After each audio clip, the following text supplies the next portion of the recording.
hay gente que recibe sin cancha. Estamos charlando con Diego Recalde, que es el documentalista y también el creador maravilloso de este, La Patria Trans, que no se lo tienen que perder bajo ningún punto de vista, y nos está haciendo, por supuesto, una intro de cómo viene esta historia, de cómo viene la mano, y estamos justamente en este desembarco, en esta expedición de Solís, ¿no? De Solís, que llega Solís, ahí se bajan los 9, bueno, se comen a 8, no a 1. Ese siempre fue el gran enigma de la historia, porque había uno que no se habían comido. Y aparte, porque también se dio una curiosidad, fue la primera vez que los aborígenes comieron carne blanca. Ellos comían carne de otros colores, con lo cual hay que ver cómo les cayó a nivel digestivo. Entonces, ese que zafó, sobrevivió, que es el gran enigma de la historia, en realidad se buscaron respuestas que nunca dieron en el clavo, hasta que yo me di cuenta de algo. Y es, claro, en el barco la homosexualidad estaba permitida. La iglesia decía, ¿viste esto como es Las Vegas, que lo que pasa en Las Vegas queda en Las Vegas? Bueno, lo que pasa en el barco queda en el barco. Y aparte tantos meses viajando, todos los muchachos, todos juntos, mirándose. Bueno. 3, 4 meses, no había chance alguna. Las mujeres no podían subir, ¿por qué? Porque eran sinónimo de mala suerte en aquel entonces. La emparentaban con las sirenas. Entonces, no ibas a meter una sirena en el barco, porque supuestamente la sirena hacía que los barcos se encallaran, que los tipos se tiraran al agua para acostarse con las sirenas, que en realidad, ¿sabés de dónde surge la figura de la sirena? Del manatí. El manatí, si vos lo mirás bien, tiene como un cuerpo medio así curvilíneo, que enloquecía a los conquistadores y pensaban que la sirena se tiraba al agua para garcharse literalmente al manatí. Salía desesperado porque el manatí ya sabía lo que le esperaba si lo agarraba un conquistador español. El manatí, si se quieren meter en internet, yo porque conozco el tema de eso parece un lobo marino, está muy bien comido, ¿no? Claro, bueno, y es medio peludo. Hay que abrazar un manatí, hay que chaparse un manatí, ¿eh? Bueno, hay que tener unos huevos importantes. Sí, bueno, pero imagínate, 90 días ahí adentro sin nada. Sí, tenés razón, Diego. Sí. Claro, los tipos estaban desesperados, pero aparte, ¿qué empezó a pasar? Que yo esto lo descubrí porque hay un reglamento a la hora de embarcarse, que tuve acceso, y esto se muestra en la película. Había tipos que ejercían el rol de mujeres, y había uno que era el del capitán y no se tocaba. Y claro. Curiosamente, el que se salva es este famoso cabin boy, que se llamaba Francisco del Puerto y que era el del capitán, el que no se tocaba. Francisco del Puerto, que fue quien se salvó, bajó con estos 8, y claro, como él ya bajó como mujer, porque hay que entender que en el barco hasta podían disfrazarse de mujer, ¿por qué? Para que a veces el capitán no se sintiera tan homosexual. No te olvides que en aquel entonces la homosexualidad estaba vista como una enfermedad. Entonces le decía, mira, ponete ropita de chica y yo siento que estoy con una mujer.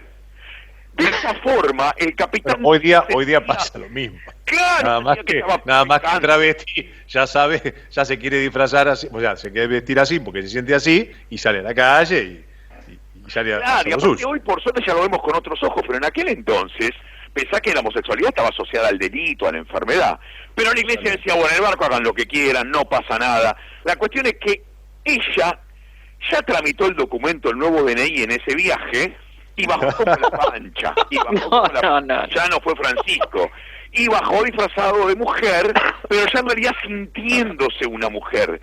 Ya no era un disfraz, ella era verdaderamente una mujer. Y claro, cuando bajó los aborígenes, ¿qué pasaba? Mirá, esto es interesantísimo. No comían mujeres, comían hombres. ¿Sabes por qué? Porque el hombre era el que habitualmente iba a la guerra y se lo vencía al otro, no solamente cuando se lo mataba, sino cuando se lo comía también, porque era la forma de incorporar la energía del otro en el cuerpo de quien había vencido. Entonces, se comieron a todos esos que bajaron con la espada y en actitud, llamémosle, muy masculina y beligerante, y a ella no. Y ella, y acá tuvo una enorme suerte, porque llegó a un lugar donde el travestismo, el hecho de, llamémosle, de ser originariamente hombre pero sentirte mujer, te elevaba por encima de la tribu, porque para ellos eso significaba tener dos espíritus, uno de hombre y otro de mujer. Ergo, ¿sabés qué hicieron? La convirtieron en reina, porque sintieron que estaban frente a un ser superior, que tenía dos espíritus en lugar de uno. Fíjate vos cómo el aborigen miraba el fenómeno trans de una manera distinta como lo mira la moral victoriana. Para la moral victoriana siempre fue sinónimo de distorsión, de digamos, identidad no resuelta, de enfermedad. En cambio ellos era un estadio superior. Aquel que se sentía mujer siendo hombre era mejor que el resto porque tenía dos espíritus en lugar de uno como tiene el común, digamos, de la gente. Interesantísimo fenómeno. Bueno, y así fue que no se lo comieron y que reinó para siempre en estas tierras, al punto tal que cuando los españoles vuelven y se topan con ella con sus propios aborígenes termina atacando a los españoles para expulsarlos de las tierras. Diego, contame qué recibiste de tus colegas, de la gente. No quiero decir de la crítica porque ahí el subjetivismo puede ser muy... lo quiero dejar de lado. Yo generalmente trato de escuchar las críticas de la gente que uno sabe que lo quiere y que lo va a criticar para bien, sea positivo o negativo lo que le va a decir. ¿Qué recibiste? Y también el contexto quizás universaliza un montón de cosas de hoy día. Bueno, es verdad lo que decís. Mira, te voy a decir que la crítica la trató extremadamente bien, aunque en realidad vos tanto no te interesaba saberlo, ya sé bien en que no te interesa saberlo. Por otro lado, en realidad después, historiadores y profesores de colegio, y esto sí para mí fue una gran sorpresa, se comunicaron conmigo para que en algún momento dé una charla sobre este tema. Obviamente no ahora que estamos en tiempos de coronavirus, pero en algún momento cuando se levante la pandemia, ya no esté más entre nosotros, la idea es que vaya a colegios, pase la película y después charle con nosotros, porque les gustó también cómo está tratado el cuentito. Yo en realidad en ningún momento me puse en una suerte de hombre que viene a esclarecer a la humanidad. No hablé como historiador plumbio que viene a maltratar al alumnado y tratarlo de ignorante. Yo simplemente me topé con una información y como soy muy curioso salí a investigar.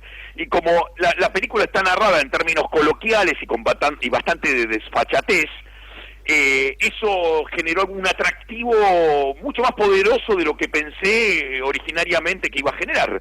Y se tradujo en, bueno, ahora quieren que dé algunas charlas en muchos colegios pasando la película, con lo cual es un motivo de una enorme alegría, porque yo quiero que este mito se conozca, porque yo creo que es efectivamente lo que pasó. O sea, junté las piezas y me da que efectivamente esto es lo que sucedió en nuestras tierras y que, como me lo dijo el uruguayo original, al que le fui a agradecer al final de la película, se cayó o se silenció por vergüenza, porque en aquel entonces, imagínate, año 2000, año 90, y no estaban bien vistos, digamos, era una moral victoriana lo que nos atravesaba en aquel entonces, y la homosexualidad estaba todavía asociada a la enfermedad, lo cual es un disparate. Bueno, gracias a que los tiempos cambiaron, ya esto podemos verlo con otros ojos. Y no solo eso, reconocernos en ese mito, porque de ahí venimos. Es decir, que siempre fuimos inclusivos. Ser parte también del cine argentino y de la movida cultural argentina también te pone en la mirada de decir en qué momento está la industria argentina. ¿Cómo la ves?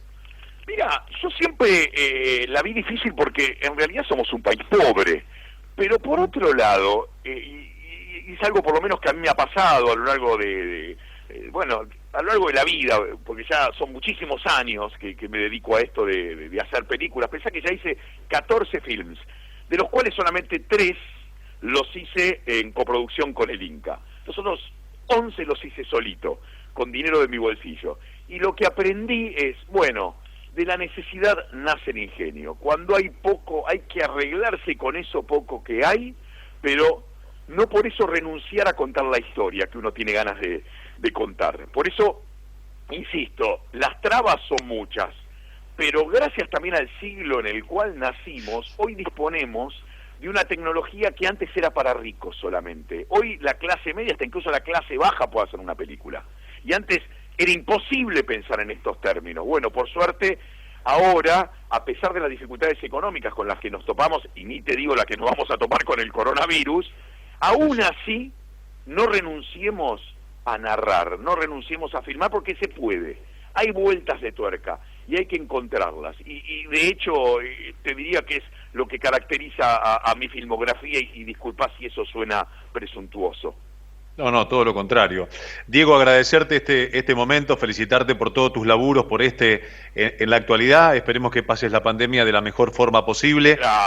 ¿Dónde lo vemos? Bueno, ¿Lo tenés colgado en alguna plataforma? Está en la plataforma de Cinear del Inca, ahí van a encontrar La Trans de la Patria, y también van a encontrar, en el caso de que también el tema les interese, obviamente, Víctimas de Tangalanga, que es una trilogía. Exactamente, es cine.arplay, ahí está disponible. Claro, cine.arplay. Exactamente, ahí están, hay que registrarse, es gratuito. Aclaro esto porque es muy importante, más para los tiempos actuales, no hay que pagar nada, las ven de manera gratuita.